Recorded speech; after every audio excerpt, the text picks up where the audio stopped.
പല വ്യക്തികളും പല കാര്യങ്ങൾക്കുമായിട്ട് കൗൺസിലിംഗ് എടുക്കാറുണ്ട്.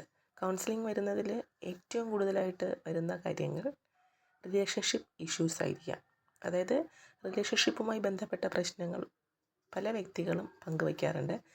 ഒരാളുടെ ജീവിതത്തിൻ്റെ ഭാഗമായിരുന്ന അല്ലെങ്കിൽ അവരുടെ ശ്വാസം പോലെ ജീവിതത്തോട് ചേർന്ന് നിന്നിരുന്ന ബന്ധങ്ങൾ പെട്ടെന്നൊരു നാൾ അവർക്ക് വേദനാകരമായി മാറുന്നു, അല്ലെങ്കിൽ ഓർക്കാൻ പോലും താല്പര്യമില്ലാത്ത രീതിയിൽ അവരുടെ ജീവിതത്തിൽ വളരെയധികം വേദനകൾ നൽകുന്ന അനുഭവമായി മാറുകയും ആ റിലേഷനിൽ നിന്ന് എങ്ങനെ മാറി നിൽക്കാം, അല്ലെങ്കിൽ മാറി നിന്നിട്ടും ആ റിലേഷനിൽ അവർ സ്പെൻഡ് ചെയ്ത നല്ല നല്ല നിമിഷങ്ങൾ അല്ലെങ്കിൽ ആ വ്യക്തിയെക്കുറിച്ചുള്ള ഓർമ്മകൾ അവരുടെ ജീവിതത്തിൽ ഒരു വലിയ ഭാരമായിട്ടും ജീവിതത്തിനെ വളരെയധികം ഒരു കലുഷിതമാക്കുന്നു എന്ന് തന്നെ പറയാം.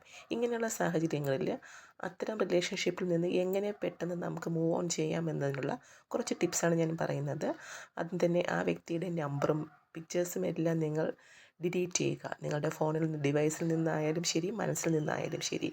ആ വ്യക്തിയെക്കുറിച്ചുള്ള നിരന്തരമായ ചിന്തകൾ നിങ്ങളുടെ മനസ്സിൽ നിന്ന് മാറ്റുക.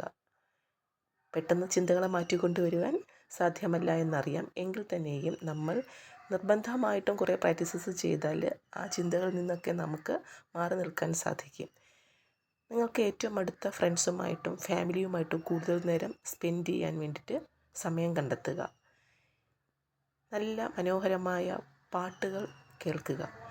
മെലഡി നമ്മുടെ മനസ്സിന് വേദന നൽകുന്ന രീതിയിലുള്ള പാട്ടുകളല്ല, മനസ്സിൽ സന്തോഷം നൽകുന്ന നല്ല പാട്ടുകൾ കേൾക്കാനായി സമയം കണ്ടെത്തുക. സെൽഫ് ലവ് അല്ലെങ്കിൽ സെൽഫ് കെയർ പ്രാക്ടീസ് ചെയ്യുക. Love your self. നിങ്ങൾക്ക് നിങ്ങളാണുള്ളത്, അല്ലെങ്കിൽ നിങ്ങൾ തന്നെയാണ് നിങ്ങളുടെ ശക്തിയെന്ന് തിരിച്ചറിഞ്ഞിട്ട് സ്വയം സ്നേഹിക്കാൻ പഠിക്കുക. അതിനു വേണ്ടിയിട്ട് സ്വയം സ്നേഹിക്കാൻ സമയം കണ്ടെത്തുക. സ്വന്തം കാര്യങ്ങൾക്ക് വേണ്ടിയിട്ട് സമയം ചെലവഴിക്കുക. നിങ്ങളുടെ ഇഷ്ടങ്ങൾ, നിങ്ങളുടെ താല്പര്യങ്ങൾ, നിങ്ങളെന്ന വ്യക്തിയെ നിങ്ങൾ അംഗീകരിക്കുക. ഈ ലോകത്ത് എല്ലാവരും ജീവിച്ചു പോകുന്നുണ്ട്. പക്ഷേ ജീവിക്കുമ്പോൾ പ്രധാനമായിട്ടും മറ്റു വ്യക്തികൾക്കും മറ്റുള്ളവർക്ക് വേണ്ടിയിട്ടും ആയിട്ടാണ് ജീവിതം സമർപ്പിക്കുന്നത്. അതിൽ നിന്ന് മാറി നമ്മിലേക്ക് തന്നെ നോക്കിക്കൊണ്ട് നമ്മളെ തിരിച്ചറിയാനും നമ്മൾ എന്ന വ്യക്തിയെ ഉൾക്കൊള്ളാനും സ്വയം സ്നേഹിക്കാനും പഠിക്കുക. മിറർ പ്രാക്ടീസ് പോലുള്ള ടെക്നിക്കുകളിലൂടെ നമുക്ക് സെൽഫ് ലവ് ക്രിയേറ്റ് ചെയ്തെടുക്കാൻ പറ്റും.